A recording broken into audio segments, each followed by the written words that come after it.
Buenas tardes a todos. Buenas tardes, desde Saraya. Bienvenidos todos a la Ciudad de la Justicia de Valencia. Es para mí un honor y un privilegio presentarles a Mercedes Zelaya, está por todos conocida, la verdad es que no necesita presentación, que nos va a hablar sobre un tema de enorme actualidad y relevancia, como es el de la independencia judicial y que afecta al núcleo duro del Estado de Derecho. Y creo que la verdad es que nadie es mejor que ella para hacerlo. La verdad es que nunca pensé que tendría el privilegio de presentar a la juez Zelaya aquí en la Ciudad de la Justicia, en esta casa, su casa, ya lo sabéis. Una juez valiente, rigurosa, tenaz, admirada por su conjunto de trabajo judicial, excelente y de independencia judicial. Gracias por estar aquí con nosotros. Entonces, la verdad es que hablar de independencia judicial es hablar del Estado de Derecho. Estamos ante un tema de una enorme enjundia y que tantas y tantas veces hemos analizado, incluso los jueces decanos en numerosas jornadas que se han celebrado todos los años. No puedo resistir, por tanto, a la tentación de decir un par de palabras, hacer un par de reflexiones acerca del tema de la independencia judicial. Y lo primero es que me gustaría fijar una premisa, para evitar sobre todo equívocos. En España tenemos una judicatura profesional, muy cualificada, vocacional y rabiosamente independiente. Hasta el último juez del último pueblo de España resuelve con plena libertad y solo con dos herramientas, que son su conciencia, o lo que es bonito, su libertad, y la ley. No hay que olvidar, como dice Jesús Villegas aquí presente en la mesa, que hablar de la libertad del juez, de su independencia, es hablar de la libertad de los ciudadanos.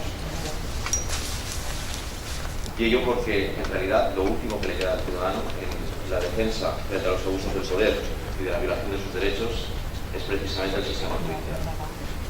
Yo creo sinceramente que los jueces españoles son independientes, pero una cosa es la independencia del juez y otra cosa es que hayamos conseguido realmente una verdadera independencia institucional, porque no haya cosas que haya que reformar en el ámbito de la independencia institucional. Y en ese aspecto creo que sí que estamos necesitados de numerosas reformas. Sobre todo, debemos mejorar la apariencia de independencia del Poder Judicial español. Es necesario el lanzamiento total y absoluto del Poder Judicial del ámbito de la política, porque son ámbitos de actuación completa y absolutamente diferentes. Y no solamente hay que proclamar la independencia, sino generar una imagen de absoluto aislamiento del resto de los poderes. Y en este aspecto creo que fallamos de forma evidente.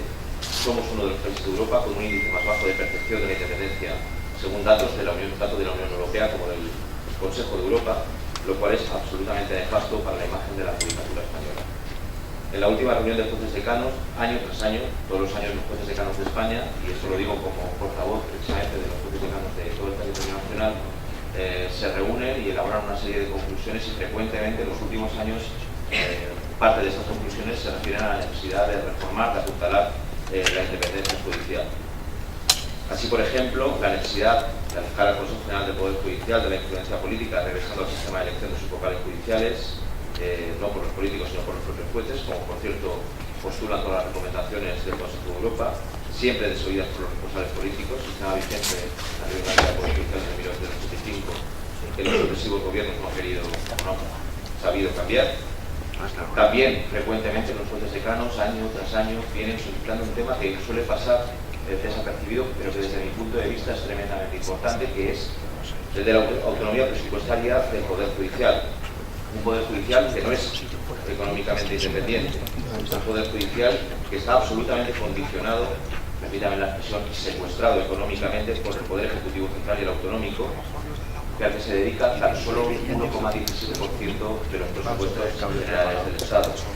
A pesar de que tiene una carencia secular de medios materiales, porque sencillamente no interesa o no conviene dotarle de los medios que necesita, no vaya a ser que resuelva con eficacia y con celeridad, porque también es, por supuesto, una sutil forma de condicionar la eficacia del Poder Judicial. Y todo esto dentro de un sistema de gestión que yo denomino gestión imposible, en el que participan tanto el Consejo General del Poder Judicial, el Ministerio de Justicia y las comunidades autónomas. También los jueces decanos hablan año tras año de muchos temas relacionados con la independencia judicial, de dar transparencia al sistema de nombramientos profesionales del Consejo General del Poder Judicial, por ejemplo, de reducir los aforamientos, de limitar los indultos,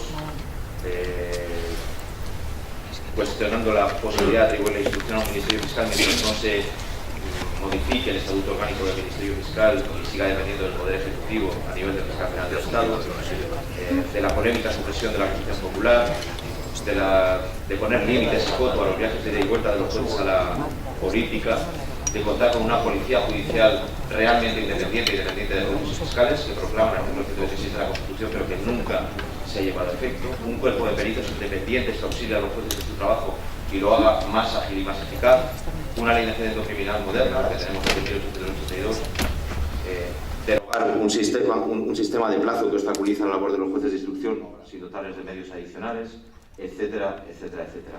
Son solo algunos aspectos que demuestran que queda muchísimo por hacer en el ámbito de la independencia judicial.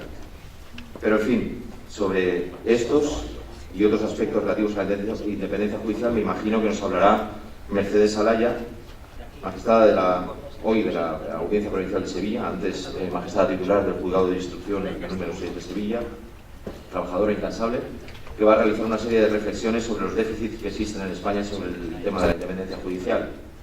Una conferencia que desde luego promueve, desde mi punto de vista, un debate necesario, de la que todos vamos a salir fortalecidos, porque nos va a hacer reflexionar sobre un tema esencial que concierne, además, no a los jueces, sino a todos los ciudadanos, ya que, como he dicho antes, afecta al corazón, a la médula espinal del Estado de Derecho. No quiero ya sustraer, y finalizo con esto, ni un minuto más de protagonismo a Mercedes. Es un placer tenerte hoy aquí entre nosotros en la Ciudad de la Justicia de Valencia. Estoy seguro de que vamos a disfrutar con tu conferencia y nos vas a enriquecer con tus interesantes consideraciones acerca de un tema tan sumamente interesante y tan necesitado de debate como es el de la independencia judicial en España. Muchas gracias por tu presencia aquí y estamos deseosos de escucharte. Muchísimas gracias por la presentación, muchísimas gracias por la asistencia. Perdonad el retraso, es que estoy bastante resfriada. Espero terminar la conferencia con voz, porque el día de ayer y el día de hoy han sido difíciles para mí. Bueno, lo primero que quiero poner de manifiesto es que mi sentimiento, mi sensación, ¿no?, es que quizás no es el momento adecuado para plantearnos, para debatir sobre este tema. Me da un poco de pudor por el problema catalán, es decir, lo digo sin tapujos, que se pueda entender que uno de los pilares fundamentales del Estado, que es el Poder Judicial, no está al lado del resto de las instituciones públicas, y sobre todo teniendo en cuenta que efectivamente el Estado y el Gobierno concretamente y el resto de los partidos políticos han considerado que la solución del problema catalán pasa por el Poder Judicial. Dicho esto, por supuesto, mi adhesión absoluta a lo que han hecho los compañeros jueces, tanto en la Audiencia Nacional como en el Tribunal Supremo, sobre este tema. Y bueno, tiempo habrá de calificaciones jurídicas, etcétera. Incluso adhesión también a las actuaciones del Ministerio Fiscal. Como digo, tiempo habrá de ventilar este tema. Me da como pudor hablar ahora de la independencia judicial porque no, aunque es un problema absolutamente real que venimos debatiendo desde hace mucho tiempo y que efectivamente es necesario solucionar en nuestro país, que es España, no quiero que se entienda como que nuestro país tiene algo que envidiarle a cualquiera de los países de nuestro entorno. Muy al contrario. Muy al contrario, si nos fijamos en el derecho comparado en el sistema procesal penal de, por ejemplo, Alemania, donde efectivamente el Ministerio Fiscal es el que lleva la instrucción de la causa y el principal escalón del Ministerio Fiscal es el Ministro de Justicia. Con lo cual, si tenemos en cuenta esto y tenemos en cuenta que allí se rigen por el principio de oportunidad, que a mí me parece una auténtica aberración, lógicamente la igualdad entre los ciudadanos queda rota desde el origen. Lo mismo le ocurre a Francia, no dudemos, con la sola particularidad de que el Ministerio Fiscal, no sabemos por qué, vinculado al Poder Ejecutivo, está incluido dentro de la magistratura y que excepcionalmente los delitos de mayor gravedad, que ellos le llaman crímenes, pues eso sí, efectivamente, se les otorga la instrucción al juez de instrucción. El resto de los asuntos al Ministerio Fiscal. Y por supuesto regido también por el principio de oportunidad. ¿Qué decir de Inglaterra? Inglaterra no tiene ni siquiera código penal. Hasta 1980 no se creó algo parecido a lo que pueda ni siquiera parecerse, se parece al Ministerio Fiscal. Perdonadme el inglés porque yo soy más de francés que de inglés. El Crown Prosecution Service. O sea, allí simplemente se limitan a acumular los expedientes que con total autonomía la policía investiga. Simplemente. Y por supuesto, criterio de oportunidad. Nuevamente. Estados Unidos, todo lo vemos en las películas, cómo funciona. Absolutamente politizado, solo que los jueces, es curioso, son jueces que llegan, por eso los vemos tan mayores en las películas, lo digo por verlo todo más cercano, ¿no? Porque son juristas de cierto renombre que terminan su carrera con ese cargo que para ellos es importante, que es ser representante de la judicatura. Los fiscales los nombra el presidente de los Estados Unidos con el consenso del Senado. El único sistema que a mí verdaderamente me gusta y deberíamos de aprender quizá un poco de él es el sistema italiano. Efectivamente no olvidemos, bueno, pues, los antecedentes del derecho romano y que los grandes procesalistas italianos pues son de entre los mejores que podemos tener dentro de nuestro derecho comparado, ¿no?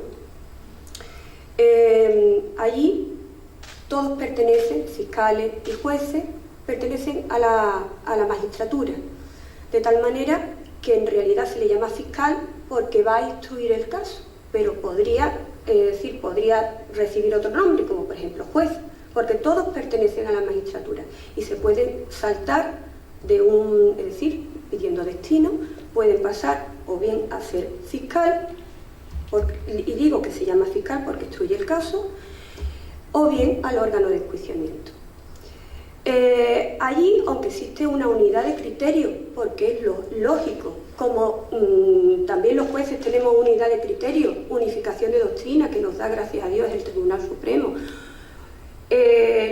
lógicamente las circulares o las instrucciones que reciben de la Fiscalía General del Estado tienen una independencia, tienen una dependencia jerárquica, funcional y formal, pero en la práctica, en la realidad, cada fiscal o cada magistrado, porque son magistrados, instruyen con total y absoluta independencia los casos que llevan. Ahí sí impera el principio de legalidad y lo único que he hecho en falta es que el fiscal es el único que tiene el monopolio de la acusación pública.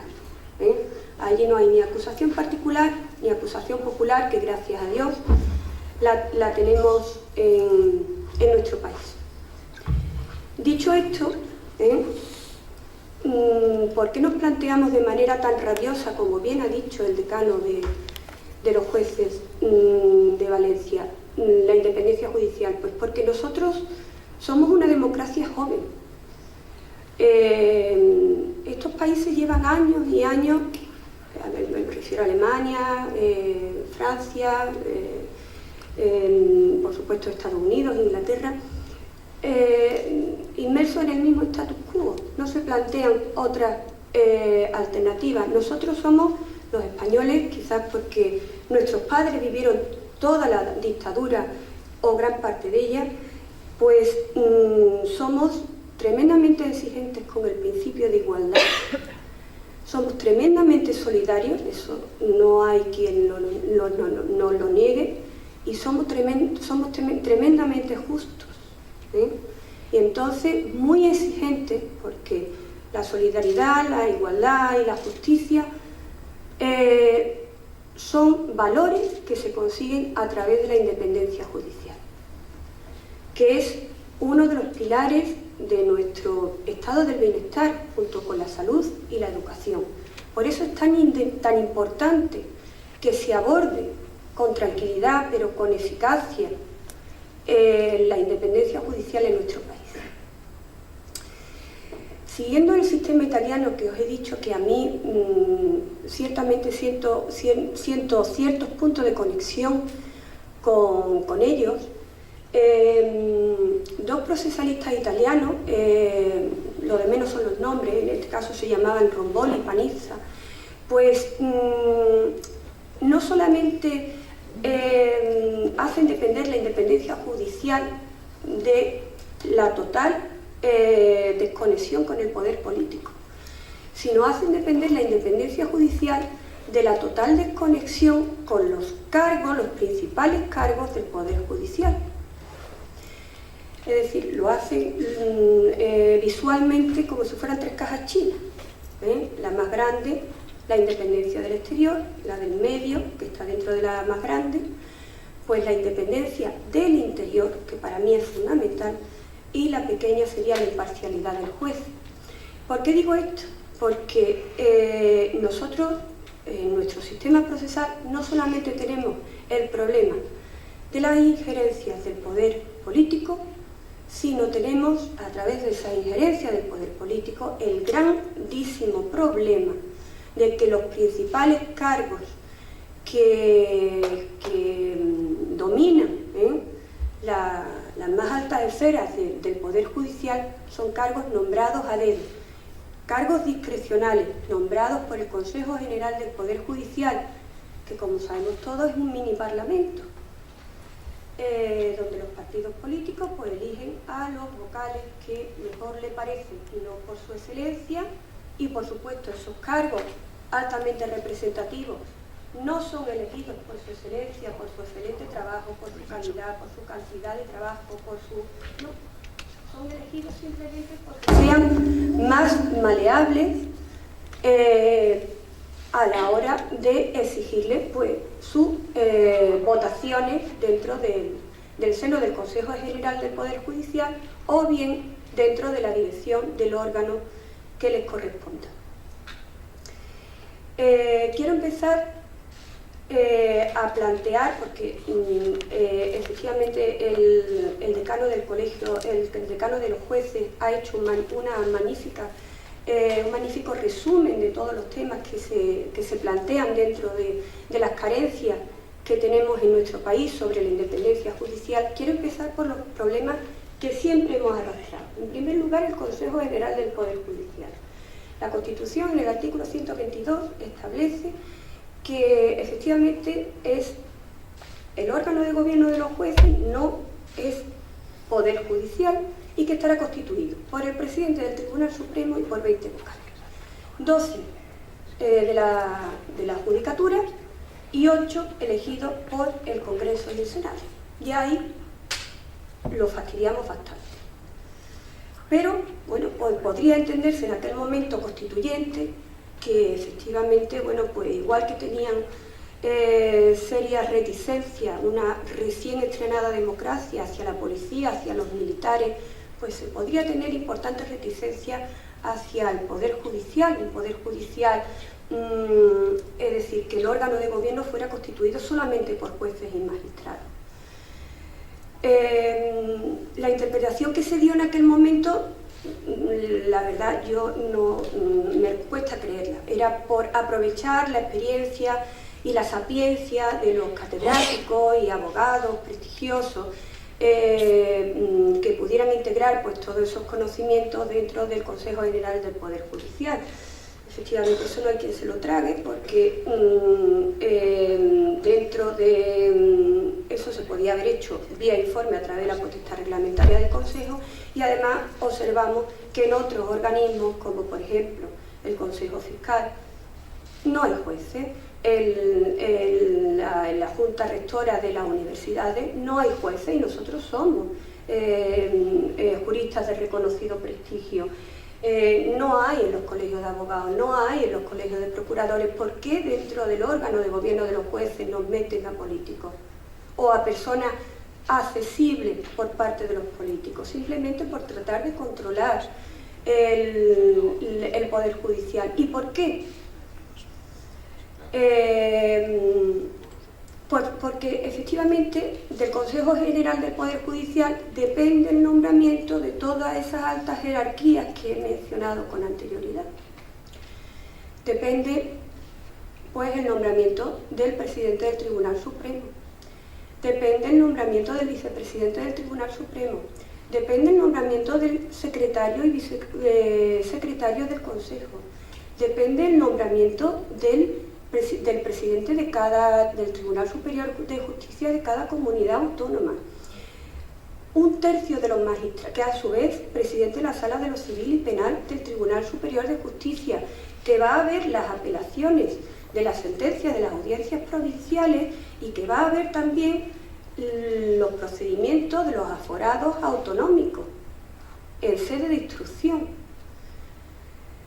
Y lógicamente las sentencias de las audiencias provinciales cuando los aforados ya deciden por su libre albedrío que ya les interesa no ser aforados, ¿no? Por supuesto, un tercio de esa sala de lo civil y penal del Tribunal Superior de Justicia también son nombrados por el Consejo General del Poder Judicial a través de una terna que le pasa a cada parlamento autonómico. A mí todo esto me parece una barbaridad. Por supuesto, los integrantes del Tribunal Supremo, los presidentes de sala, el presidente de la Audiencia Nacional, los presidentes de sala de la Audiencia Nacional, los presidentes de las audiencias provinciales, todos están nombrados discrecionalmente, que en algunos casos tendremos a inmejorables personajes o ejemplares, pero corremos el riesgo de, nada más que con correr el riesgo, ya es suficientemente importante como para efectivamente establecer un baremo objetivo de excelencia para que estos señores que ocupen estos altos cargos, pues lógicamente no dependan del poder político. El Consejo General del Poder Judicial, he dicho cómo estaba compuesto. Lo que no he mencionado, y quiero mencionar de pasada porque quiero avanzar en más temas, es que si bien necesitaría una reforma constitucional, la selección de los miembros judiciales, es decir, de los 12 miembros judiciales que conforman el Consejo General del Poder Judicial, sí que ha tenido una evolución nefasta. En la ley orgánica de 1981 de los poderes judiciales eran elegidos por los jueces magistrados. En 1985, con el PSOE y al grito de Montesquieu ha muerto, pues pasaron a elegirse esos miembros judiciales en el Congreso, por el Congreso y por el Senado, con lo cual todos los vocales, ya sean judiciales, ya no sean judiciales, efectivamente pasan a estar nombrados por el poder político. Y de esos lodos pues vienen todas las consecuencias de esos nombramientos absolutamente discrecionales. Otro problema fundamental que hemos tenido desde siempre ha sido el Ministerio Fiscal. Y el Ministerio Fiscal, el problema radica en que la Constitución establece en el artículo 124 que el Fiscal General del Estado será nombrado por el Gobierno. Y lógicamente es el que imparte las instrucciones.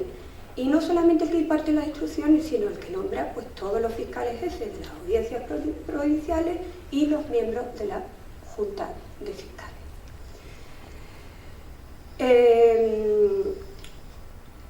Con el Ministerio Fiscal, lógicamente ejerciendo casi el monopolio de la acusación, sobre todo en determinados procedimientos de delitos contra la administración, en delitos de corrupción, donde ahí no hay acusaciones particulares y muy escasamente encontramos acusaciones populares, nos encontramos que ese principio de legalidad, que sí defiende a ultranza nuestro ordenamiento jurídico, se diluye y efectivamente a través del ejercicio de la acción penal por parte del Ministerio Fiscal estamos corriendo el riesgo de introducir el principio de oportunidad, porque efectivamente el Ministerio Fiscal decide, porque tiene enlace directo y comunicación directa con el con el gobierno, porque es el gobierno el que le dice las acciones que tiene que emprender en determinados casos que al gobierno le interese. Estamos introduciendo ese principio de oportunidad, porque efectivamente puede ejercitar determinadas acciones y otras, pues dejarlas, aunque la esté investigando la policía judicial, puede dejarla dormir el sueño de los justos. Y no solamente eso, sino que puede decidir también a quién acusa o a quién no acusa. Necesitamos, señores, un Ministerio Fiscal independiente. Los miembros del Ministerio Fiscal son extraordinarios profesionales, pero ellos mismos reclaman la independencia del Ministerio Fiscal porque cada 2 por 3 están vapuleados por noticias, como por ejemplo, como la que nos encontramos antes del verano, de que cierto ministro del Interior le daba direcciones al fiscal general del Estado para que ejerciera una acusación contra un determinado político catalán.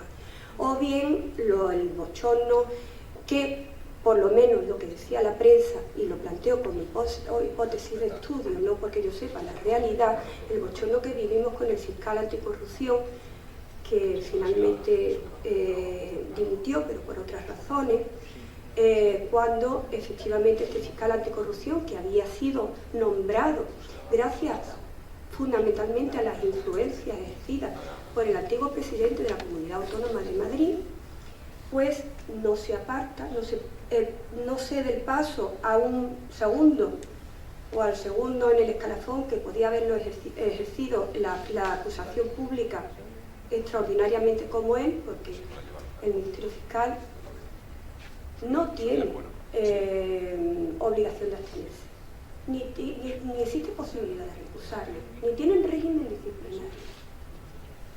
Con lo cual, este fiscal anticorrupción coge la instrucción de los delitos de malversación, prevaricación, etc., que efectivamente se estaban instruyendo contra el antiguo presidente de la Comunidad Autónoma de Madrid, y le deniega a los 2 fiscales que estaban llevando la instrucción junto con el juez de la Audiencia Nacional, le deniega las entradas y registros en el domicilio o domicilio de este señor. Efectivamente había una relación de amistad, una relación de profundo conocimiento entre estas 2 personas. Los fiscales en aquel momento tuvieron la valentía insólita, porque esto no hubiese ocurrido en el resto de los partidos judiciales, y de esto doy fe, de exigirle la instrucción por escrito. Se la da por escrito y vuelve a denegar la entrada de registro. Efectivamente esto terminó en el Consejo Fiscal y le dio la razón a los fiscales, y gracias a eso pudimos tener esas entradas de registro que efectivamente consideraban ellos que eran importantes para la instrucción de la causa. Vuelvo a decir que esto es una actuación insólita, porque los fiscales, como marchamos desde el inicio de marca, están obligados y acostumbrados a obedecer las instrucciones de su superior jerárquico. Y esto en el resto de los partidos judiciales no nos lo hubiésemos encontrado, esta valentía y este empecinamiento por el interés por el servicio público. El Ministerio Fiscal, en determinados procedimientos, como son los procedimientos de corrupción o contra la administración pública, no puede llevar la instrucción. No puede llevar la instrucción porque depende del gobierno, y porque depende lógicamente de lo que decida el gobierno o de los pactos políticos que tenga el gobierno con otros partidos políticos. Entonces, puede ser que sea interesantísimo para ellos en un determinado momento la opinión pública respecto de determinadas personas, o ser absolutamente inoportuno. Es decir, estamos colando el principio de oportunidad a través de la dependencia jerárquica del Ministerio Fiscal del Gobierno. Otro principal problema que venimos arrastrando desde siempre es la falta de autonomía presupuestaria. Se podrá decir que, bueno, ¿hasta dónde y qué abarcaría nuestra autonomía presupuestaria? Podríamos discutir mucho, dejamos los edificios judiciales al margen, dejamos que lo administre el Ministerio de Justicia, dejamos incluso la partida más importante del Poder Judicial, que desgraciadamente no es el funcionamiento o la realización de la función jurisdiccional, sino los funcionarios judiciales, los sueldos de los funcionarios judiciales, son los que se llevan la máxima partida del presupuesto en justicia. Podríamos debatir esto, pero lo que no podemos debatir, es decir, tendríamos que impulsar, es que efectivamente tengamos una autonomía presupuestaria en cuanto a medios, en cuanto a la decisión de nuevos juzgados, para poder desarrollar la función jurisdiccional de la manera más adecuada. Para esto no es necesario reformar la Constitución, simplemente como se hace en el resto de los ministerios o en el resto de las consejerías de las comunidades autónomas. Un grupo de trabajo formado por representantes del Ministerio de Economía o de Hacienda y representantes del Consejo Fiscal y del Consejo General del Poder Judicial. ¿Que los jueces no somos duchos en números? Vale, pero para eso están los técnicos que efectivamente nos pueden asesorar en estos temas. Por eso ese grupo de estudio en todos los ministerios se hace entre expertos, de un lado y de otro. Expertos, lógicamente, en materia presupuestaria. El Consejo General del Poder Judicial, el Consejo Fiscal presentarían su anteproyecto, donde querrían que estuvieran sus gastos ese año. Eso se pasa al grupo de trabajo con el Ministerio de Economía y Hacienda, se llega al techo de gastos y luego se pasaría, una vez consolidado, al Ministerio de Economía para que luego se introdujera dentro del anteproyecto y proyecto de la Ley de Presupuestos que terminaría siendo aprobada por el Parlamento. Si no tenemos esa autonomía presupuestaria, en cuanto a los medios para el ejercicio de la función jurisdiccional, en cuanto al número de juzgados, en cuanto al personal de apoyo, el personal de apoyo es fundamental. Me da igual que los funcionarios titulares los controle el Ministerio de Justicia, pero el personal de apoyo es fundamental porque se trata de juzgados o bien que están colapsados por el exceso de trabajo, o bien que están llevando causas tan complejas que efectivamente necesitan personal cualificado, no una bolsa de parados que lo mismo han desarrollado su anterior trabajo pues en una empresa de leche o en una empresa de mensajería. Es decir, necesitamos personal que efectivamente sepa a qué se van a dedicar. Solamente así, efectivamente, el Poder Judicial dejará de estar al albur de lo que los gobiernos centrales y los gobiernos autonómicos quieran, y las asociaciones judiciales recuperarán verdaderamente su objetivo, que es efectivamente reivindicar cada vez el mejor funcionamiento del ejercicio jurisdiccional y no estar tratando de colocar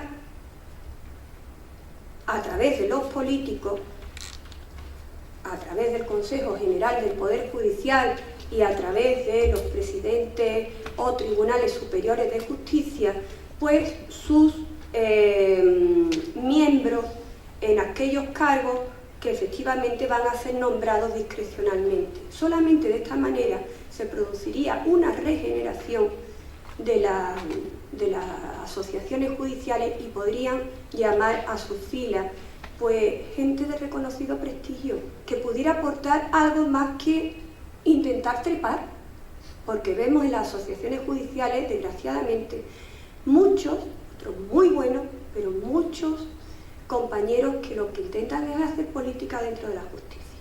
Y la justicia es algo que es vocacional, como bien ha dicho el decano. la entrega al servicio público debe salir del alma, de nuestro espíritu, es nuestra esencia. Por eso nos distinguimos y por eso la justicia, junto con la policía, junto con los militares, que antes, todos estos cuerpos que antes generaban tanta suspicacia, son profesionales vocacionales y por eso están entregados al servicio público. Sin embargo, las cosas nos las están poniendo difícil.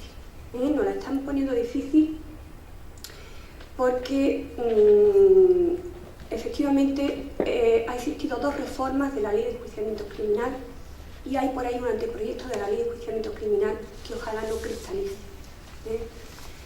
En cuanto a la reforma de la Ley de Enjuiciamiento Criminal, que se han vendido como para agilizar los procesos judiciales y como para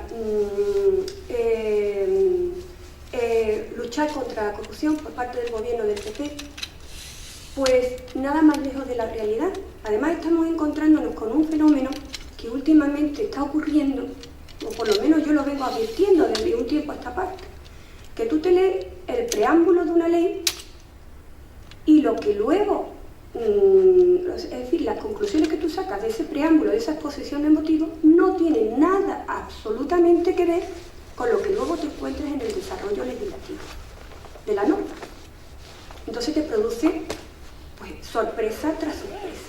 Y esto es lo que ha ocurrido pues, con estas 2 leyes. La ley 41/2015, las 2 son de 5 de octubre. Aparte de cargarse el principio de conexidad, que esto tendría para hablar durante otra conferencia, y lo dejaremos para otra.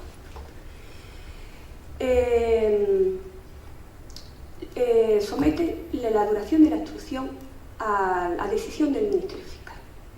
Esto es, vuelvo a decir, otra barbaridad, porque corremos el riesgo, no es que se esté produciendo, yo no digo que se esté produciendo, pero corremos el riesgo de que sea el Ministerio Fiscal el que diga, hasta aquí instruimos, ya no instruimos más.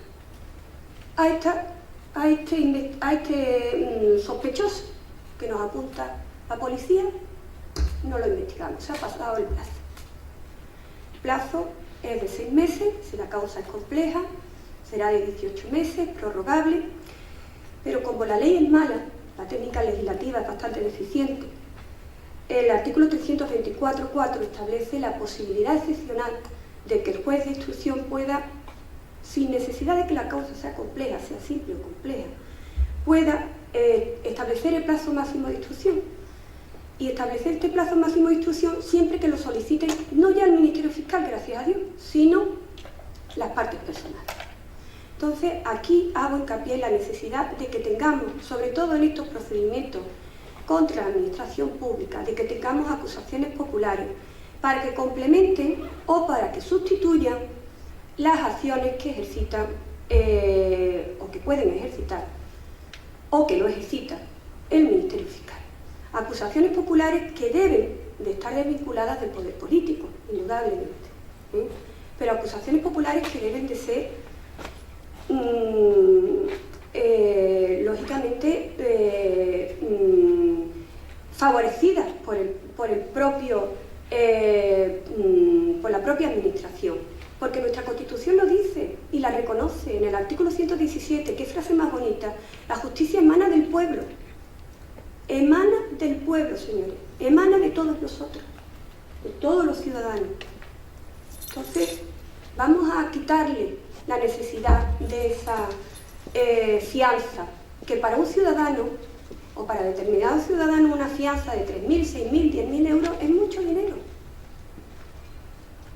Vamos a quitarle todas las trabas, incluso vamos a subvencionarlas. ¿Cuántas subvenciones habré visto yo de cosas absolutamente absurdas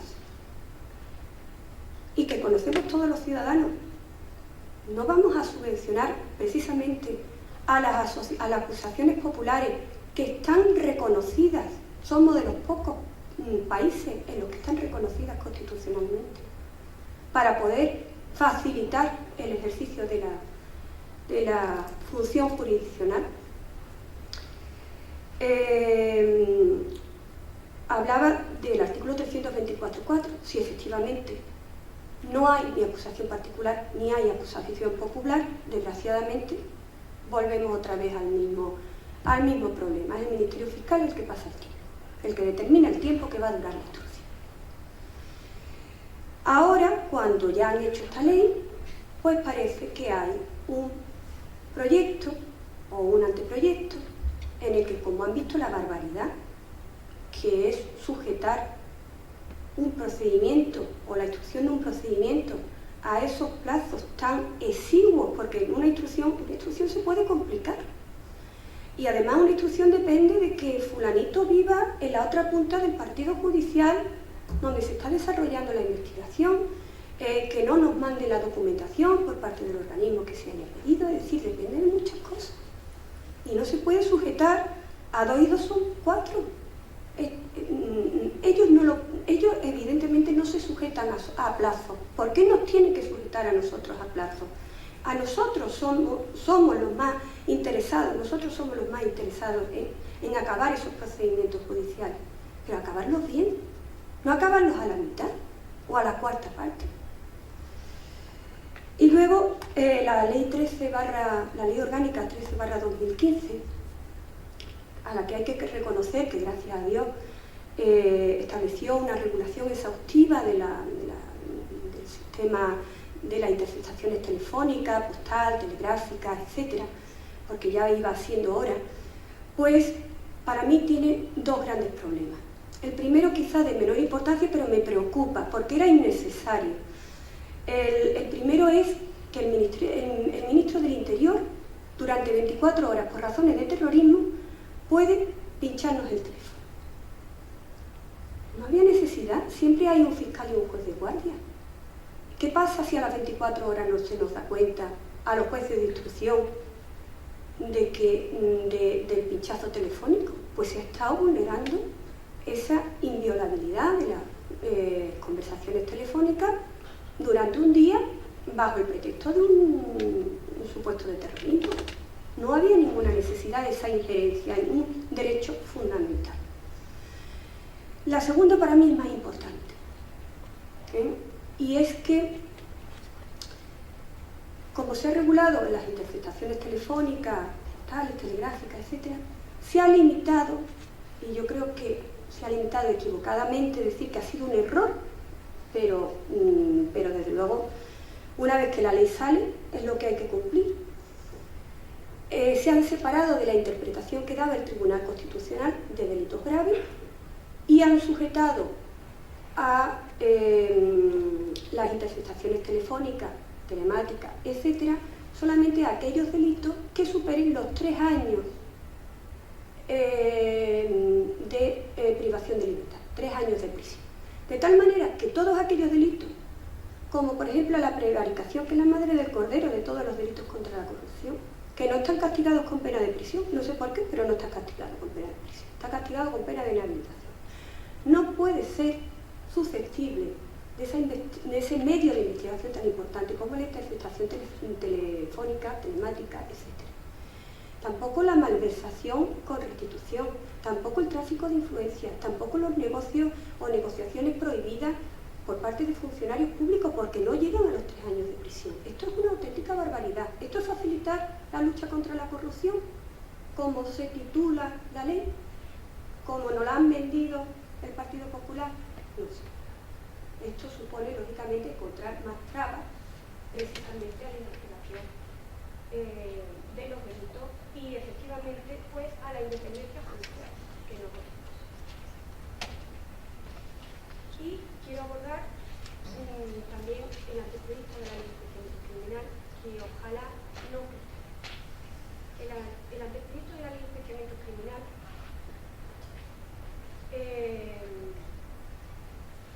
tiene el principal problema, que es que la instrucción se la atribuyen a los fiscales. La instrucción se la atribuyen a los fiscales como si fuera un signo de modernidad, cuando en realidad es lo más antiguo que hay. Es decir, todos aquellos países que tradicionalmente han sido demócratas, efectivamente, por ese afán de que el poder político controle el poder ejecutivo, siempre le han dado la instrucción a los fiscales. Ya he hablado de Alemania, he hablado de Francia, he hablado de Inglaterra, he hablado de Estados Unidos, y al final quien termina investigando en todos esos países es la policía. El Ministerio Fiscal en la mayoría de las ocasiones se lava las manos. Con lo cual, ¿qué queremos estar? ¿En un estado policial? Por supuesto, es necesario que se reforme la Constitución en cuanto a que el fiscal general del Estado sea nombrado por el Gobierno, y yo plantearía lógicamente un sistema en el que lógicamente existiera esa transparencia en cuanto al nombramiento, por la excelencia de la persona, por sus cualidades jurídicas. Pero también me preocupa que el Ministerio Fiscal ya ha rodado mucho tiempo en paralelo al Poder Ejecutivo. Entonces quizás se me ocurre, porque suscitaría suspicacia, ¿no?, un Ministerio Fiscal o un representante máximo del Ministerio Fiscal elegido por los propios fiscales, ¿no?, porque ya digo que han rodado mucho tiempo, largo tiempo, al lado del Poder Ejecutivo. Yo propondría efectivamente un nombramiento consensuado por parte de las principales fuerzas políticas. Las tres principales fuerzas políticas, y necesariamente, si nos tenemos que poner de acuerdo, encontraríamos la persona adecuada. Una persona que no se dejara comprar ni por uno ni por otro. Una persona que además, efectivamente, tuviera que darle cuenta, con independencia de que tuviera que darle cuenta, mediante un procedimiento reglado y transparente al Gobierno, que no existe hoy. Las conversaciones pueden ser cuando quieran, sin agenda, sin darle cuenta a nadie, directamente con el Ministerio de Justicia o directamente con el presidente del Gobierno. Pues un procedimiento de reglado para darle cuenta al Gobierno y una dación de cuenta a la mesa del Congreso cada 6 meses.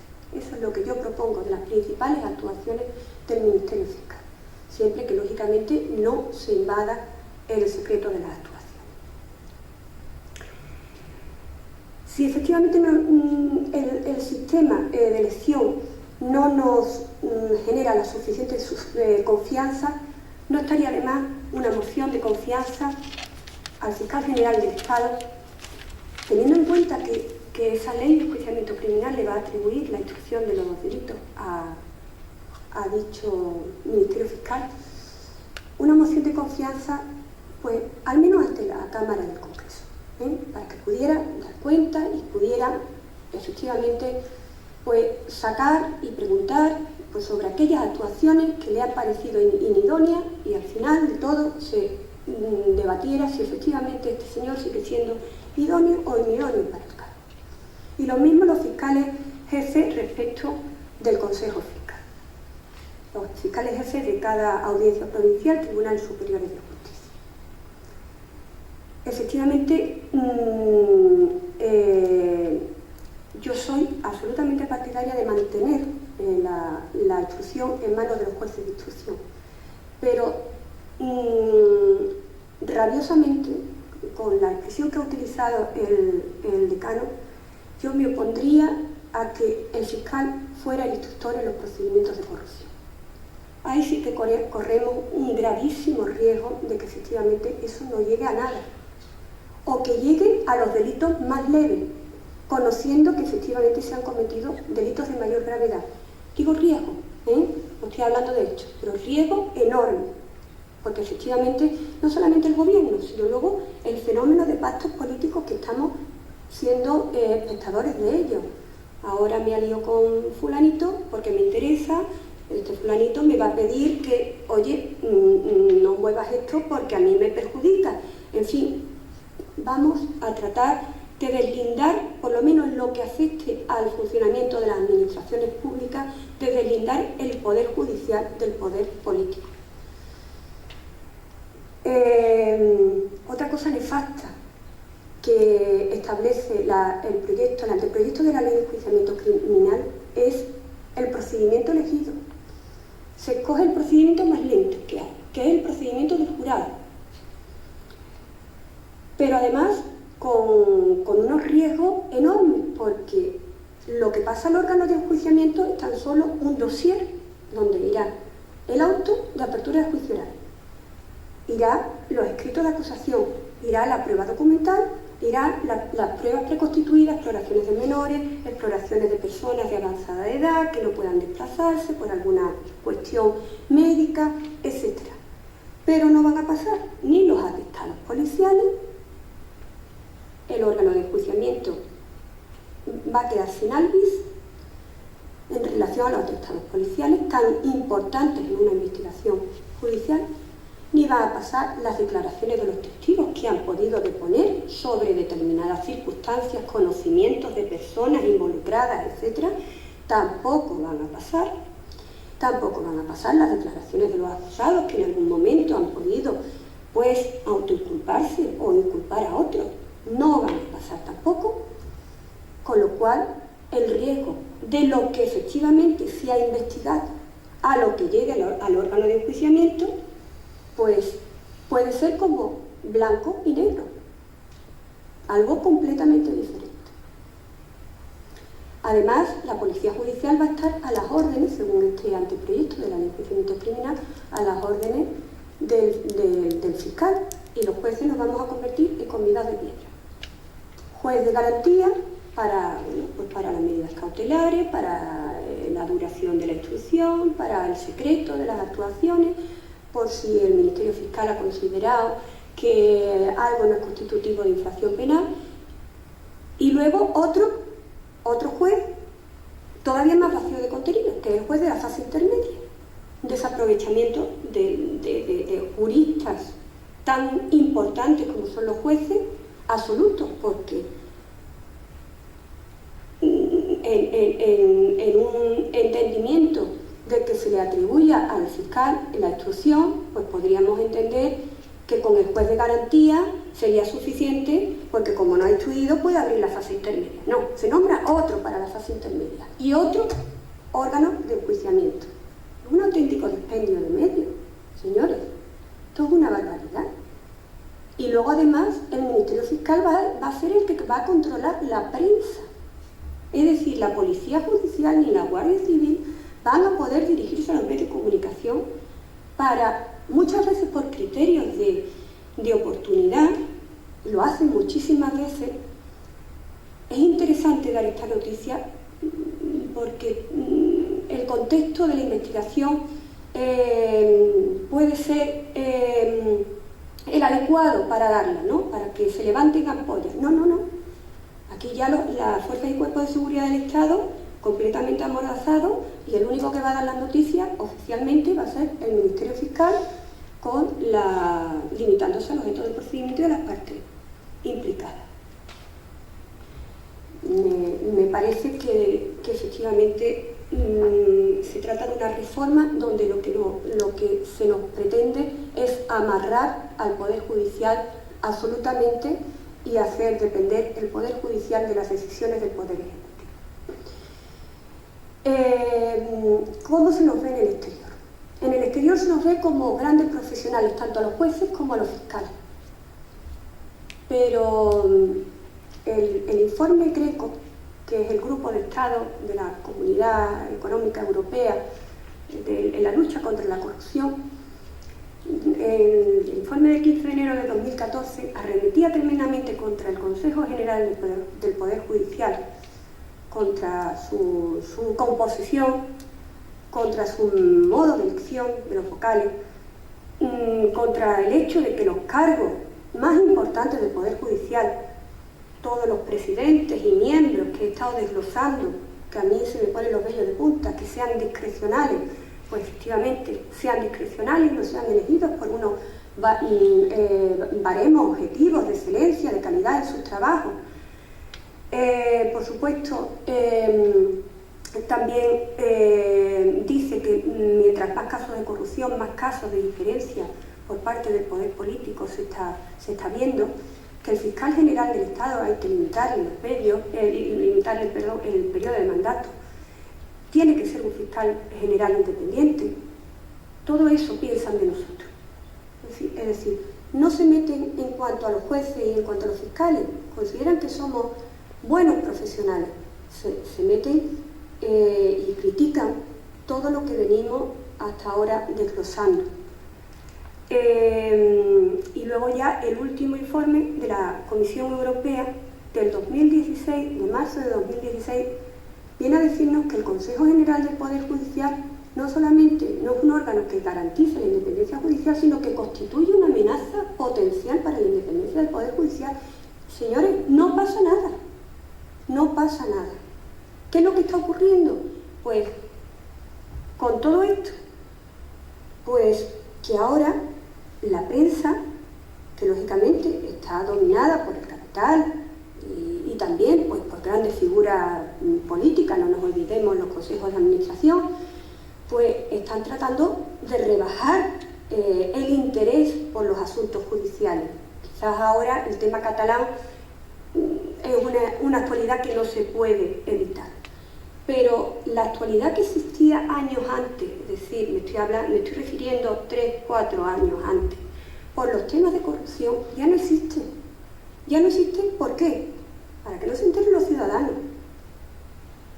Solamente se enteren de las normas que sacamos para agilizar las instrucciones y para luchar contra la corrupción. Pues no, señor, eso no sirve para nada. Y para que no se entere el exterior, para que no se entere, lógicamente, los países de nuestro entorno.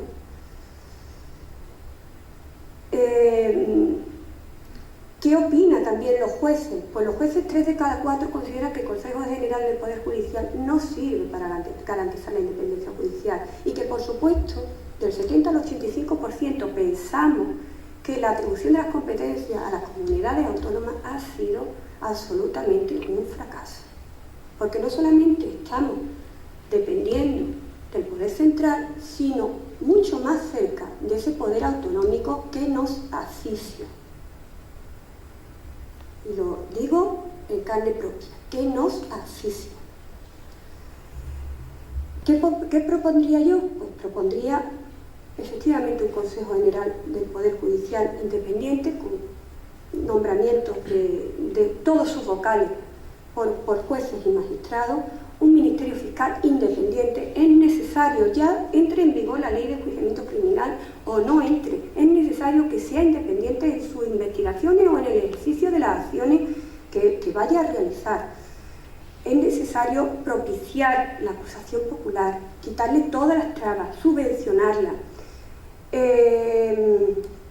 También es necesario esa autonomía presupuestaria para no estar al baile, al soniquete de los políticos. Es necesario eliminar el aforamiento. No podemos estar con ese coste de medios. Ahora soy aforado, me conviene ser aforado, me voy al Tribunal Supremo, me voy al Tribunal Superior de Justicia. Ahora ya llega un punto en que no me conviene ser aforado y ahora pues todo el trabajo que ha hecho el Tribunal Superior de Justicia o el Tribunal Supremo no vale para nada. Ahora va a los jueces ordinarios. No, señor, si tú eres un aforado y estás con el resto de personas que no son aforadas, tienes que conocer el juez de instrucción natural a la mayoría de los investigados. Lo que yo quisiera es que desapareciera el aforamiento. Pero mientras desaparezca o no desaparezca, eso debería de ser así. Y si el Tribunal de Justicia, Superior de Justicia o el Tribunal Supremo considera que efectivamente le compete el asunto porque se trata de un solo aforado, de 2 aforados, de 3 aforados, y estos señores luego piensan que quieren dejar de ser aforados porque ya no les interesa estar sujetos al Tribunal Supremo, al Tribunal Superior de Justicia, que no pierdan la competencia, que no se pierda y se tire a la basura el trabajo que se ha hecho durante meses. Y no se pierda además la oportunidad de la investigación, porque la investigación hay que cogerla tan pronto como nos llegue, no al cabo de 2 o 3 años, tan pronto como nos llegue. Y por supuesto las puertas giratorias. Señores, yo lamento porque son compañeros excelentes los que efectivamente se han muchas veces ido a la política durante un tiempo y luego han vuelto.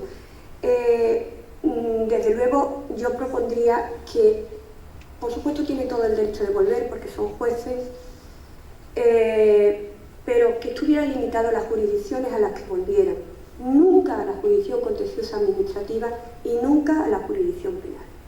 Si quieren seguir siendo jueces y ejercer su función jurisdiccional, hay otras jurisdicciones como la civil, como la laboral, etcétera, donde pueden desarrollar esa labor que efectivamente es una labor que sale pues porque tiene vocación, y no necesariamente tienen que volver a la jurisdicción penal donde efectivamente generan toda la suspicacia y toda la desconfianza del mundo. Bueno, pues hasta aquí mi conferencia. Espero que podamos intervenir con una pequeña charla si tienen alguna pregunta que hacer. Muchas gracias.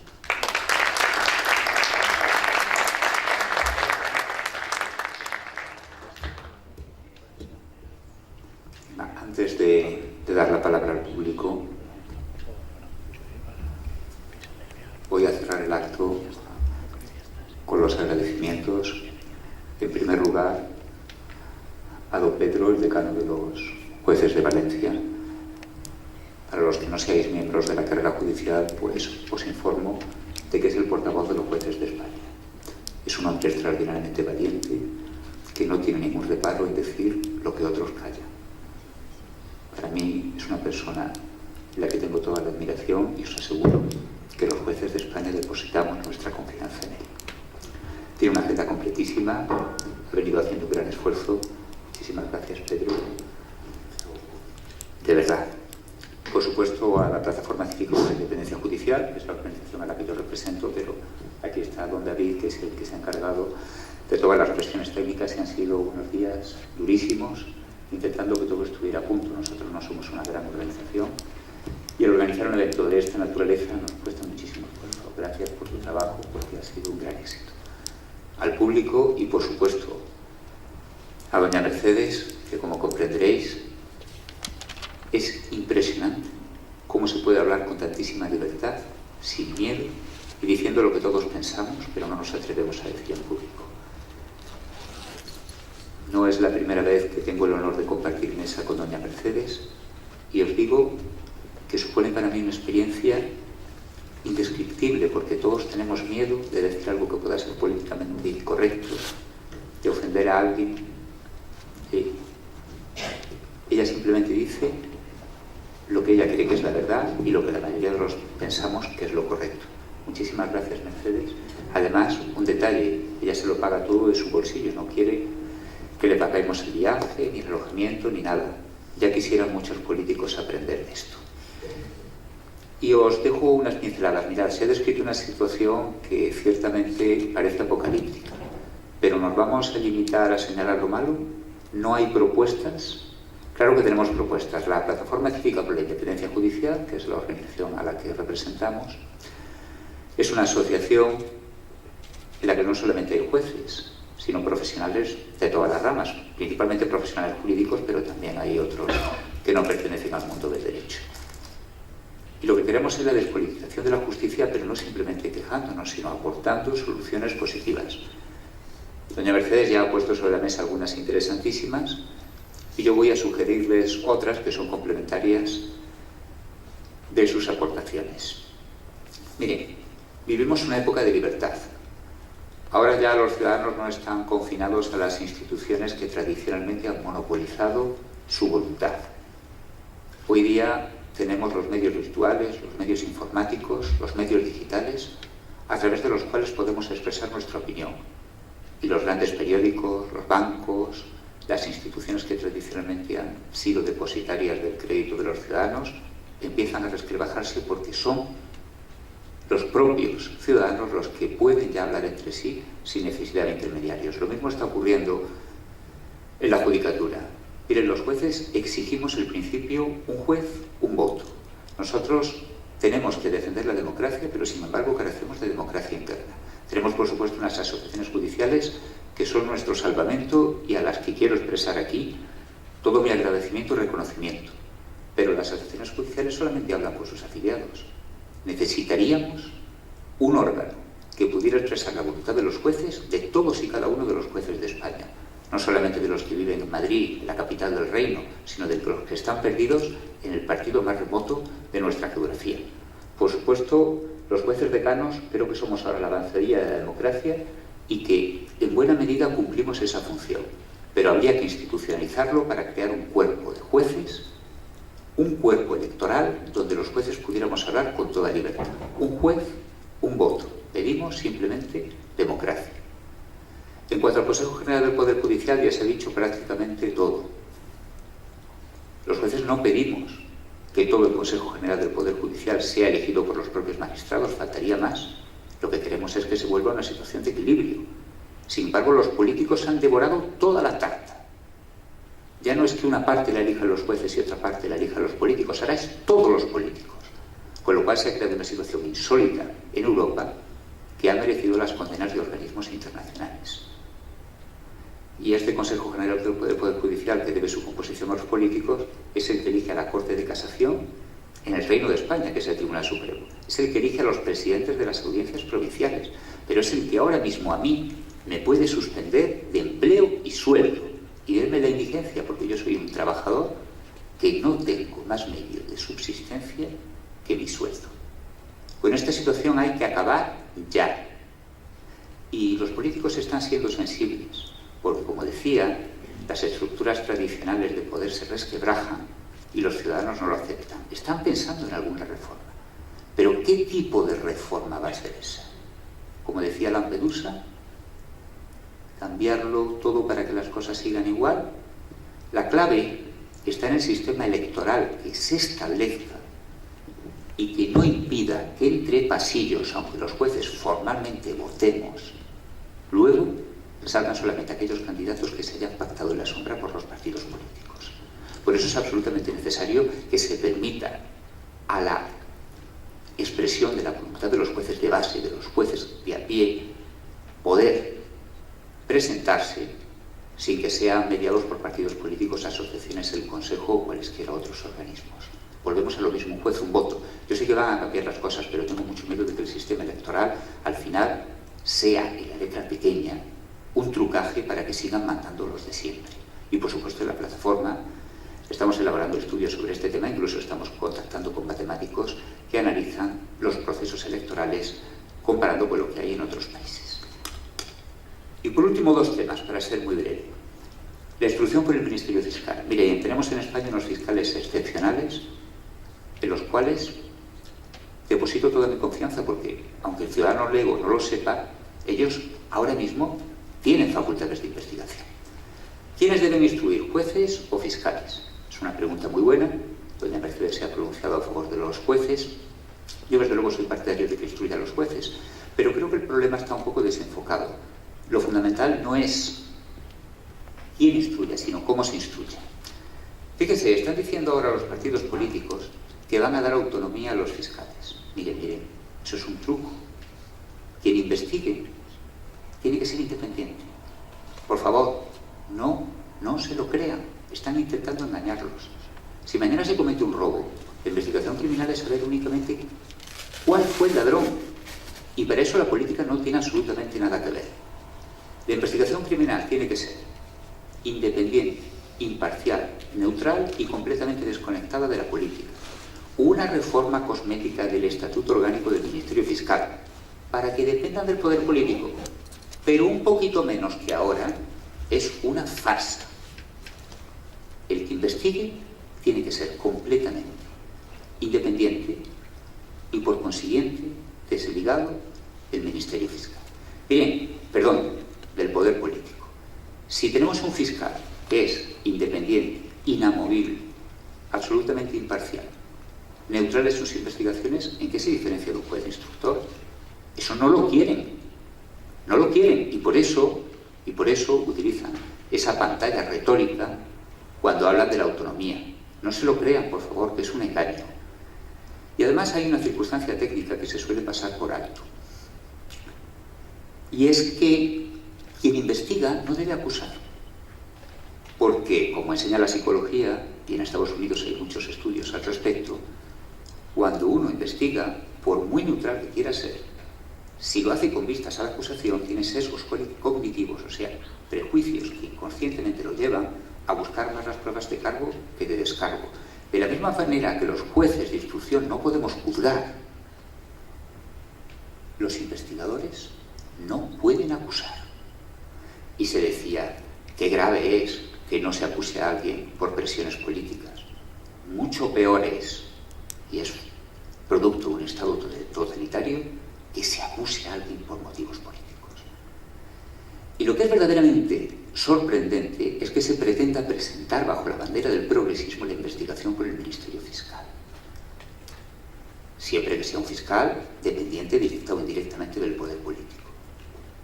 Porque la investigación por los fiscales precisamente se propuso en las Cortes Constituyentes por la derecha tardofranquista que temía ver cómo perdía el poder político. Y la introdujo en Europa la Alemania nazi. Díganme qué tiene de progresista que se investigue directa o indirectamente dependiendo del poder político. Todavía estoy esperando a que se me dé una respuesta. No caigamos en la ñagaza. Quien investigue, sea juez o fiscal, tiene que ser independiente, imparcial, inamovible y apolítico. Y por último, hablaba de las asociaciones judiciales. Las asociaciones judiciales han hecho muchísimo a favor de los jueces. Les debemos un reconocimiento que yo pienso que a veces no es todo lo justo que se debiera. ¿Por qué? Porque están tiznadas, están manchadas por la sospecha de que funcionan para colocar a determinados afines en ciertos cargos y que en conjunción con el Consejo constituyen agencias de colocación de amigos. Yo quiero rebatir esta interpretación maliciosa y romper una lanza a su favor. Pero también quiero que se reforme el sistema para que estas sospechas desaparezcan de una vez por todas. La Plataforma Cívica de la Independencia Judicial ha elaborado unos documentos técnicos de gran calidad jurídica, uno de ellos sobre la investigación por el fiscal, otro de ellos sobre la elección al Consejo General del Poder Judicial y otro de ellos sobre el nombramiento de altos cargos en nuestro país. Y proponemos una regla muy sencilla. En realidad, dos reglas. Son varias, pero yo aquí solamente quiero hablar de dos. Una de ellas, que a la hora de nombrar un alto cargo judicial, los méritos estén baremados en un 75%, de manera que sean objetivos y se pueda hacer de una manera aséptica, sin ninguna sospecha de influencia del poder político. Pero otra más importante todavía es que cuando el Consejo General del Poder Judicial deba elegir a un candidato y algún vocal sea de la misma asociación que ese candidato, el vocal deba abstenerse. Desaparecería por completo cualquier duda de connivencia o de sospecha. Eso lo hemos hecho llegar al señor ministro, al señor presidente del Consejo General del Poder Judicial, a las diversas asociaciones y todavía estamos esperando respuesta. En este año 2008 va a haber una reforma legislativa. Hagamos votos porque soluciones sencillas y pragmáticas como estas sean aceptadas por los políticos. ¿Y qué más puedo decir? Miren, los jueces estamos encadenados.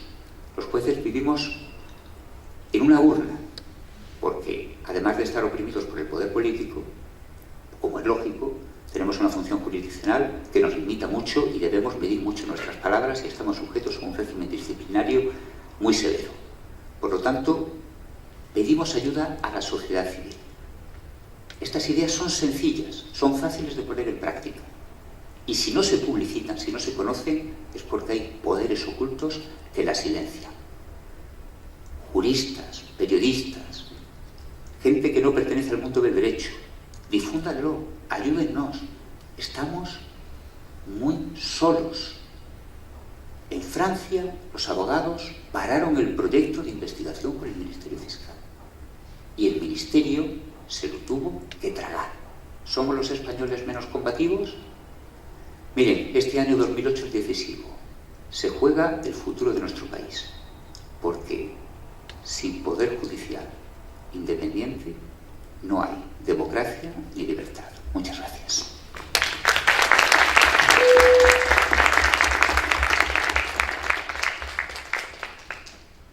Y bueno, Pedro, si quieres dirigir al público, si alguien quiere hacer alguna pregunta. Doña Mercedes responde a cualquier pregunta por desagradable que sea, lo sé por pura experiencia, ¿eh? Os aseguro que no tiene ningún miedo escénico. ¿Alguna pregunta? Veo yo aquí algunos compañeros conocidos por su espíritu combativo, ahora resulta que tenemos miedo escénico.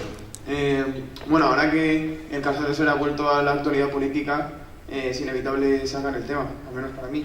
Y quería relacionarlo también con el tema de la independencia judicial, porque usted en su día sí que criticó al actual titular del caso, a María Núñez, por su estrecha amistad con el exconsejero de Justicia, con Emilio de Lera. ¿Y cree que esto también es un ejemplo de escasa independencia judicial?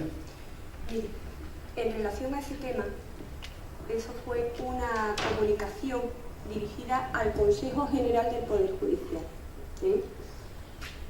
Fíjese hasta qué punto no tenemos independencia judicial, que esa comunicación que yo dirigí, y por supuesto era una comunicación como cualquier carta absolutamente secreta y dirigida a su destinatario, se dio, lógicamente por intereses políticos, a todos los medios de comunicación.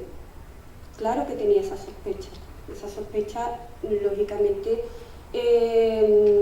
son conocidas en Sevilla absolutamente.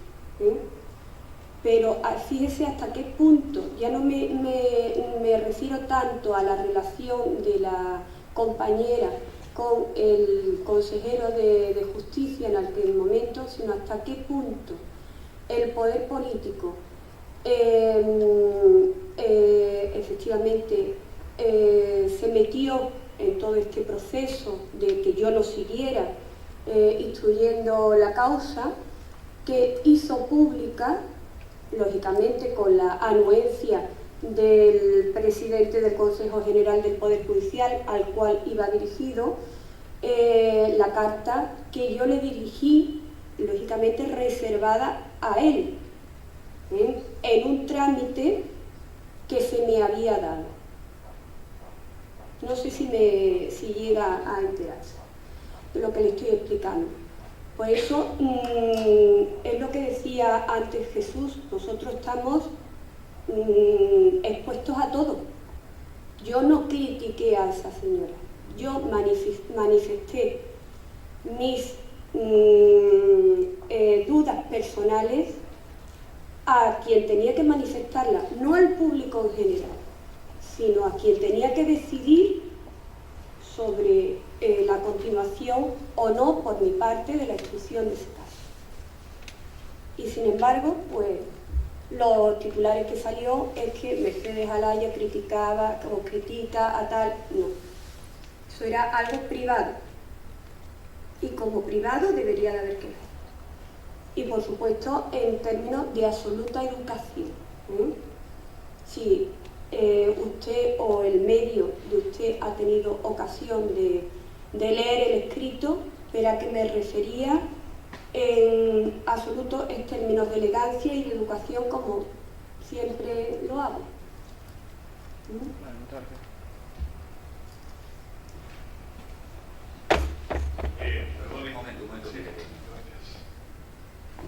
Yo, perdone, don Jesús, pero me parece usted un cándido.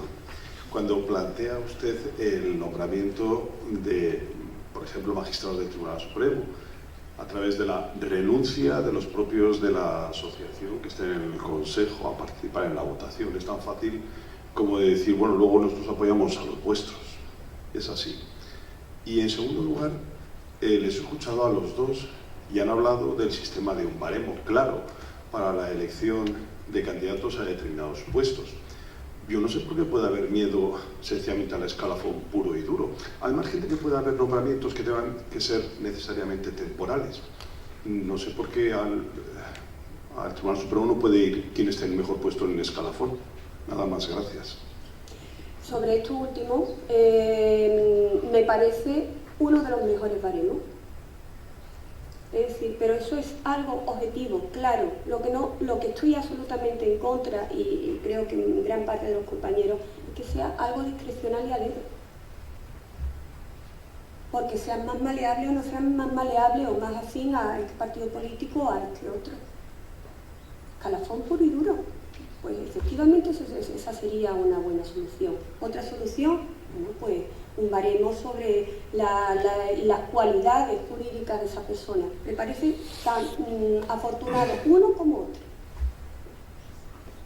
La justicia, desde luego, está en ambos. Una pequeña precisión. En unas pinceladas es muy difícil resumir un reglamento que llevamos meses trabajando en él y que tiene muchos matices, son solamente 2 aspectos de otros muchos más que hay. Yo no soy tan ingenuo, aunque lo parezca, pero bueno, a veces es mejor ser un poquito ingenuo que no tan malicioso como otros, que si tienen que abstenerse, por lo menos una barrera hemos puesto ya. Yo no digo que sea definitiva, pero por lo menos algo hemos avanzado. Y sobre todo ayudaría a limpiar la imagen de las asociaciones, que ahora creo que está indebidamente manchada. En cuanto a el baremo por escalafón o por antigüedad, claro, uno de los componentes que nosotros hemos estudiado para este tema es la antigüedad. Y desde luego es un sistema de entrada muy razonable. Lo que ocurre es que tampoco hay que cerrarse en banda de manera definitiva a otros méritos. Hay compañeros que pueden haber aprobado oposiciones internas, que pueden haber escrito libros, que pueden haber tenido actuaciones en el extranjero, que hablen idiomas, que hayan desarrollado misiones en países donde hayan reconstruido el sistema judicial, por ejemplo, en situaciones de posguerra. Eso hay que estudiarlo. Yo lo que vengo a decir es lo que dice doña Mercedes. La cuestión es eliminar esa arbitrariedad disfrazada de discrecionalidad.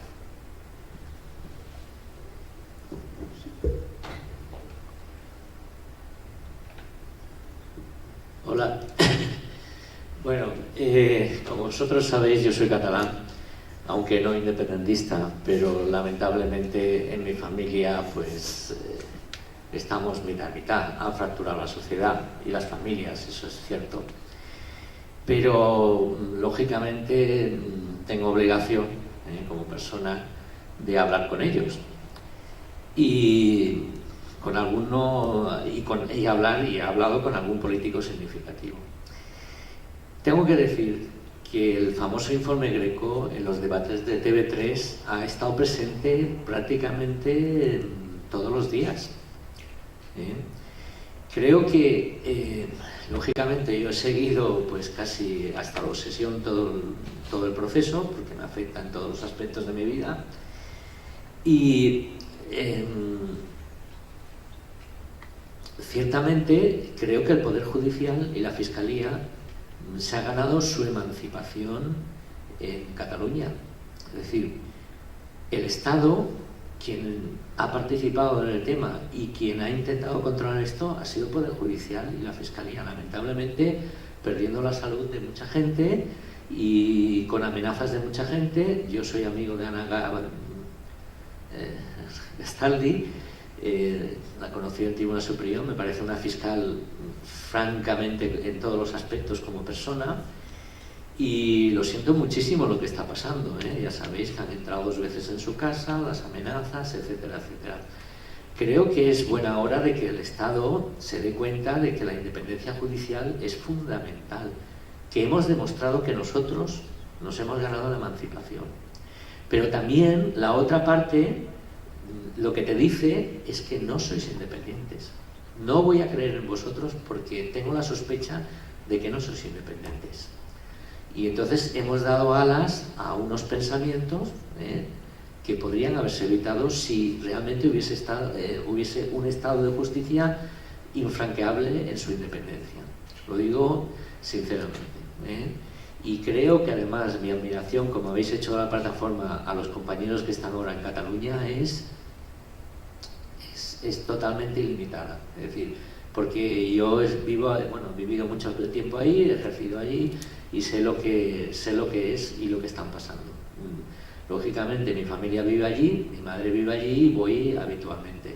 La situación para nosotros es muy difícil, y echaría de menos un poquito que las instituciones del Estado hubiesen reforzado de alguna manera el Poder Judicial en Cataluña. Nada más era esa reflexión. ¿Su nombre, por favor? José Antonio. Mira, José Antonio, y perdona que te tutee, Por eso he comenzado la conferencia como la he comenzado, porque a mí el tema catalán, y lo sabe Jesús, que precisamente se suspendió la primera vez por el tema catalán, a mí me ha preocupado tanto, me ha quitado el sueño muchas veces, y a muchos compañeros. Y por eso he querido comenzar diciendo que yo estoy al lado de las instituciones públicas, porque nosotros lógicamente somos una columna fundamental. Y he querido rebatir lo que los independentistas catalanes, que por supuesto ideológicamente me parece fenomenal que piensen, que tengan esas ideas. Otra cosa son los actos, es decir, las ideas muy bien, pero los actos, cuidado, ¿no? Por eso he comenzado haciendo una especie de resumen del derecho comparado, que no se amparen en el derecho de Bélgica, que no se amparen en el derecho de Alemania, ni en el de Inglaterra, ni en el de Francia, que nosotros podemos dar ejemplo, a pesar de las carencias que tenemos internas muy fuertes, pero podemos dar ejemplo a todos esos procesos o sistemas procesales decimonónicos. O sea, ese ha sido mi interés. Es decir, no miremos al exterior para buscar lo bueno. Lo mejor lo tenemos dentro, perfeccionable muchísimo, tenemos que mejorar muchísimo. Pero, desde luego, si comparamos nuestro sistema con el de cualquier otro sistema de nuestro entorno, ganamos nosotros, eso seguro.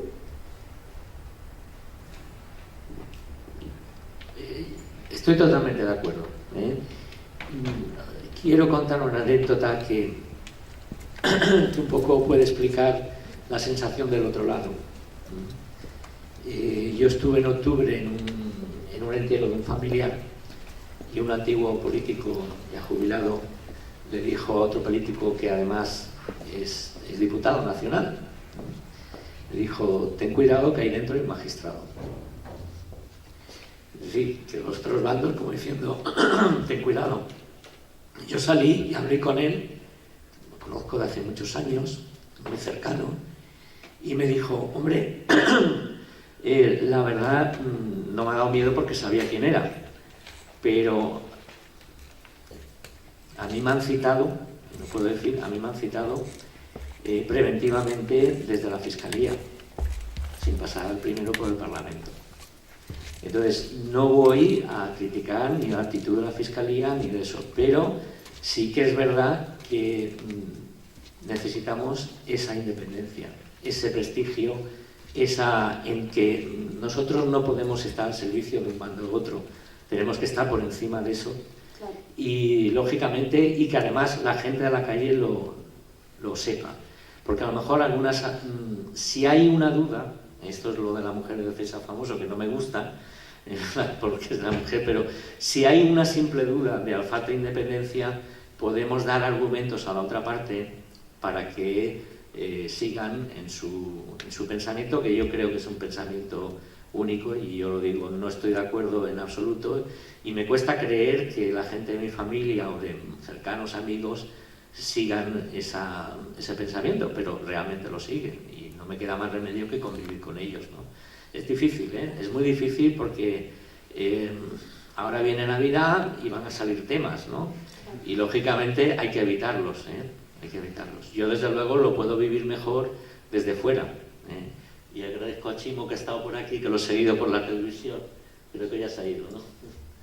Y nos ha hecho un gran favor Chimo, porque ha salido en todos los procesos estos, y el Poder Judicial de alguna manera pues ha visto que nosotros somos independientes y que no participamos de una situación u otra. Gracias.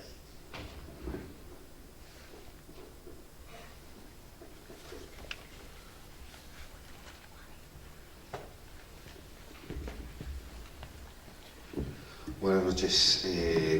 Yo le hago una pregunta, si le incomoda lo que sea, pues no responde y ya está.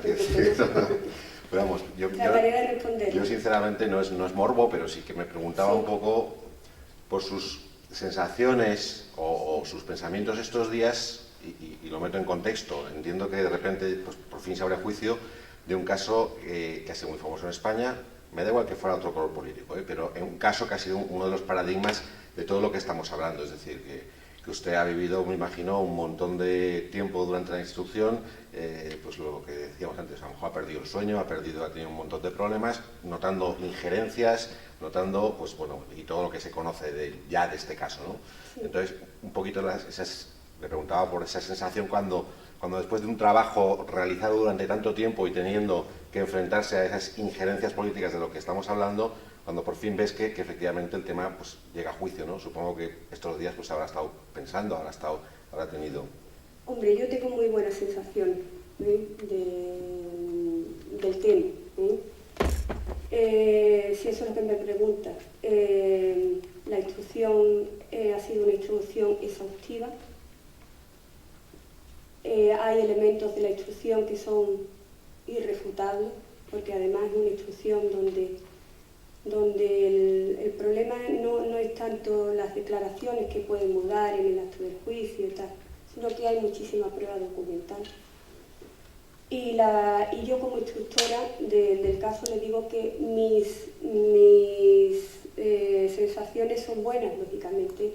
El tema está ahora en el órgano de enjuiciamiento, que es quien tiene que decidir, y luego pues la sentencia que se dicte pues pasará, como he dicho, a la sala de lo civil y penal del Tribunal Superior de Justicia, teniendo en cuenta que 1/3 de sus miembros han sido elegidos por el Parlamento autonómico, Consejo General del Poder Judicial, pero con la terna que le facilita el Parlamento.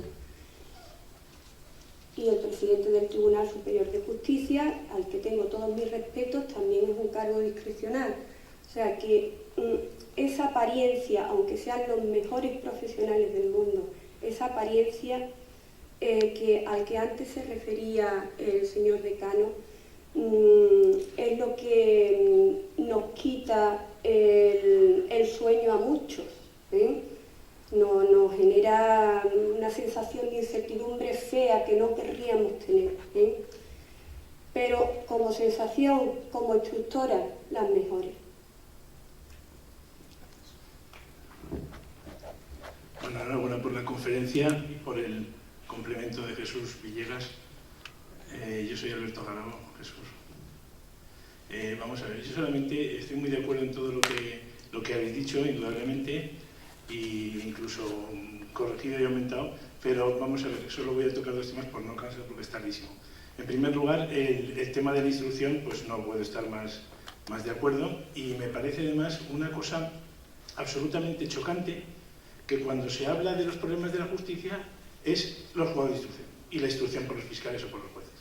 O sea, cuando tenemos compañeros dejándose la piel en la jurisdicción social con una falta de jueces aberrante, en la jurisdicción contencioso administrativa, a todos los niveles, de primera instancia y del Tribunal Superior, y los juzgados de primera instancia, las secciones penales de la Audiencia Provincial, ¿verdad?, con una carga de trabajo tremenda, que resulta que se dediquen esfuerzos y dinero a este tema, cuando la instrucción es de lo poco que funciona bien en la Administración de Justicia, es absolutamente aberrante. Y demuestra que la justicia no importa en absoluto y que lo que importa es cómo hacemos para determinar, para influir o para tener algo que hacer con esto. En segundo lugar, además, con la instrucción, vino el ministro hace un par de meses a la Fundación Manuel Broseta, yo creo, no sé si tú estabas, Pedro, y para hablar precisamente de los proyectos del Ministerio y tal, entre ellos, por supuesto, el tema de la instrucción. Cuando acabó, no me quise tampoco significar porque no nos queremos significar en público, porque no hay lo que tú has dicho, Jesús. Pensamos muchas cosas, pero no sabemos decirlo porque no queremos significar, no queremos que se nos señale como personas como compañeros jueces, profesionales que no podemos resultar en un momento determinado pues excesivamente prudentes, por decirlo de alguna manera, ¿no? Pero bueno, fui al final y dije, ministro, no es verdad, porque él dijo la anomalía de España con la instrucción por los jueces. Le dije, ministro, había mirado en documentos europeos, hay 9 países en Europa, 9 países entre los países importantes, que mantienen la instrucción por los jueces. Y son, pues en ese momento lo dije, Bélgica, Holanda, Luxemburgo, no me acuerdo, Hungría, Austria, Eslovenia, quiero recordar, Chequia, Eslovaquia, y el ministro me dijo, hombre, Eslovaquia, yo me quiero comparar con Alemania, no con Eslovaquia. ¿Qué tendrá de malo Eslovaquia? No sé, a lo mejor es que Eslovaquia es una cosa horrible. Además, que hay 9, ministro, que hay 9, que he dicho Eslovaquia porque era la última que me tocaba por decir, pero hay más. O sea que, aquí es una cosa... Miro mi chuleta porque quería decir otra cosa. Una cosa que yo suelo decir y que la gente se lo toma como una butada, o sea, como una provocación y una broma, es que la solución para el tema de los nombramientos, pues que sea, porque los baremos y todo eso son cosas muy flexibles y muy relativas, y luego llega el baremo, ¿qué baremo ponemos?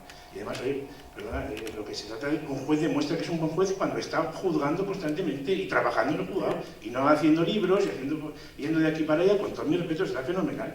Eso está estupendo y enriquece muchísimo y tal, pero aquí los que se rompen los cuernos y hacen sentencias estupendas y trabajan y se estudian los 2000 folios de cada asunto y tal y cual, eso es que haces 4 artículos y eso tiene que estar en el baremo. No, yo creo que no. Entonces, lo definitivo es la antigüedad. Pero bueno, yo comprendo que la antigüedad, pues no sé, a lo mejor... Entonces yo propongo siempre, y te digo que suena como una butada, es el sorteo. El sorteo, es decir, que haya unos baremos mínimos para que tampoco vaya a presentarse pues, una persona que está verdaderamente en el límite de lo normal, sino que sea un tío cualificado, un tío con unas cualidades, con unos requisitos, con un currículum, con unos méritos objetivos y profesionales, y que se haga una selección de estos tíos, 15, 20, oye, y se saque la bolita. Y ese tío no le debe el cargo a nadie, ni el favor a nadie, es absolutamente libre, objetivo y imparcial. Y si lo hace mal, pues bueno, pues que se le expediente o que se le haga cualquier cosa, ¿no? Pero esa es la verdadera. Y eso, a mí que me gusta mucho la historia, pues eso es lo que los regidores en Castilla, durante toda la última parte de la Edad Media y la Edad del Renacimiento, pues lo que hacían, se hacían unos méritos, las bolsas de regidores, por la clase de los hidalgos y por la clase del Estado llano, y el que sabía leer y escribir se sacaba la bolita y esa persona, y ya está, y funcionaba estupendamente, y con una objetividad pues muy notable. Y estas son las 2 cositas que quería decir de las muchísimas que podríamos decir, indudablemente, pero que en fin, quisiera repetir en parte lo que habéis dicho. Muchísimas gracias. Pues yo estoy de acuerdo contigo. Yo creo que también podría ser otra alternativa, una alternativa igual de justa que la propia antigüedad.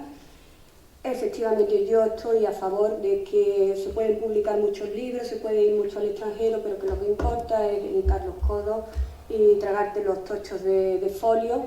Y eso es lo verdaderamente importante, que de ahí salgan sentencias de calidad, cantidad y calidad, porque a nosotros se nos exige cantidad y calidad. Pues mira, te voy a contar una anécdota que está sucediendo en Sevilla a raíz del tema de la preparación de los ERES, para que veas lo poco que importa la justicia. Estamos desde hace un par de meses sufriendo una serie de reformas en el edificio. El edificio de la Audiencia es un edificio antiquísimo, yo no sé si puede ser de principios de siglo. Es un desastre de edificio en cuanto a aprovechamiento. Y se están haciendo unas reformas que nos están machacando a todos los que trabajamos allí, porque yo, por ejemplo, trabajo en un despacho con 5 magistrados más, un despacho que puede tener 12 metros cuadrados. 5 magistrados más, uno tecleando, otro hablando para que se le dicte, o sea, un desastre. Pero los señores investigados y sus respectivos letrados del tema de los ERES tienen que hacer pipí. Y entonces, pues, se le está habilitando unos servicios que nosotros sí podemos hacer pipí en cualquier circunstancia, en cualquier condición, aunque sea efectivamente tercermundista, pero ellos no. Y entonces se está arreglando los cuartos de baño de cada planta para que, hombre, demos una imagen medio decente.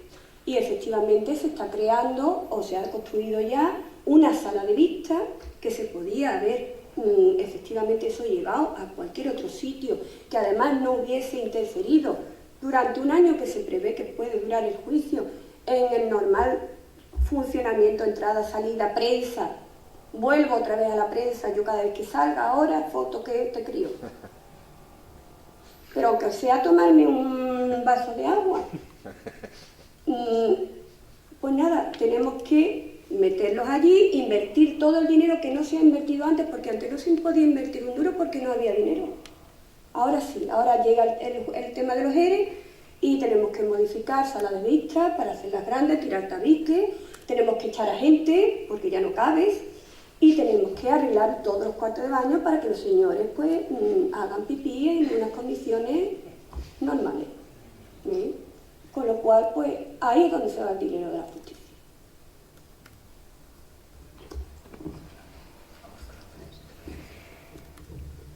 Bueno, el acto era hasta las 9:30. Podemos admitir alguna pregunta más, pero pues evidentemente las instalaciones hay que cerrarlas y estamos muy a gusto, pero tampoco podemos aquí pasar la noche. Yo antes de terminar, no obstante, una pequeña referencia a don Alberto, que por alusiones, que desde luego un placer conocerte. Nos hemos escrito muchísimo, pero no nos conocíamos en persona. El sistema de elección por sorteo no es ninguna estupidez, no es una broma, es un sistema clásico que lo estudian los politólogos. De hecho, era el sistema que había para muchísimas magistraturas en la época de Grecia y Roma. O sea que eso lo podemos estudiar con total seriedad y de hecho en las bases que ha publicado la plataforma también hacemos alguna mención a la posibilidad de que el sorteo se introduzca.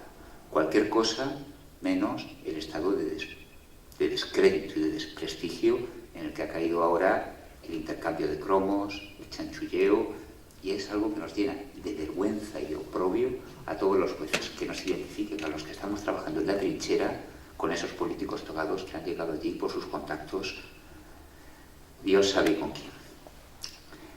Yo, pues lo que decía, con el permiso del señor decano, que al fin y al cabo es el que tiene, aquí el que manda, y si os parece bien, vamos a dar por concluido el acto, a no ser que haya una última pregunta, para no dejar a nadie con la miel en los labios.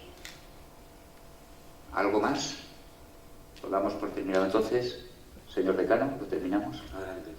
Pues muy bien, muchísimas gracias a todos y esto es solamente el principio de una lucha que nos concierne a todos los españoles. Muchísimas gracias.